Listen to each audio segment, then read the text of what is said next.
মগরাহাটে রক্তাক্ত অবস্থায় এক ব্যবসায়ীকে উদ্ধার, আহত মাংস বিক্রেতাকে উদ্ধার করে স্থানীয়রা। গুরুতর আহত অবস্থায় হাসপাতালে ভর্তি ব্যবসায়ী। কি কারণে হামলা তদন্তে মগরাহাট থানার পুলিশ। আমাদের সঙ্গে টেলিফোন লাইনে রয়েছে প্রতিনিধি মানস প্রধান। মানস, কি জানা যাচ্ছে?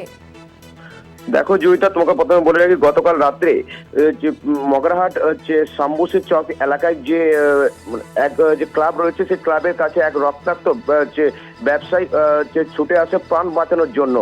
তো যে স্থানীয় বাসিন্দারা বা যে সমস্ত ক্লাবে যে ছেলেরা ছিল, যে পিকনিক করছিল, সেই সমস্ত ছেলে দেখতে পায় যে রক্তাক্ত এক ব্যবসায়ী, মাংস ব্যবসায়ী ছুটে আসছে তাদের দিকে। তখন যে তড়িঘড়ি করে সেই মাংস ব্যবসায়ীকে উদ্ধার করে যে ওই পিকনিক করার যে ছেলেগুলো যে ছিল, যুবকগুলো, তারা কিন্তু উদ্ধার করে নিয়ে যায় গ্রামীণ হসপিটালে হচ্ছে মগরাহাট।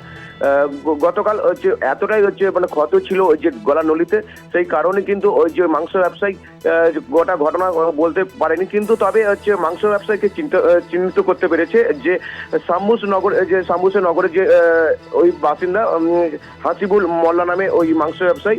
তবে হচ্ছে এই যে মাংস ব্যবসায়ী গলায় কিভাবে আঘাত লাগলো বা হচ্ছে কে বা কারা হচ্ছে এই যে ঘটনা করেছে কিন্তু এখনো স্পষ্ট নয়। কারণ হচ্ছে মগরাহাট থানা পুলিশ এসে যখন দেখে যে ওই ব্যক্তির গলায় কিন্তু এতটাই ক্ষত হয়েছে যে কোনো হচ্ছে ওই ব্যক্তি কোনো কথা বলার মতো যে মানসিক জায়গায় ছিল না। তারপরে মগরাহাটে যখন হচ্ছে গ্রামীণ হসপিটালে নিয়ে যায় যুবক যারা যে স্থানীয় বাসিন্দারা ওই ব্যক্তিকে, তারপরে কিন্তু হচ্ছে অবস্থার অবনতি হলে ডায়মন্ড হারবারে তাকে রেফার করা হয়, যে যেহেতু তার এতটাই আশঙ্কাজনক ছিল যে তার শরীর যে রক্তে ভিজে গেছিল।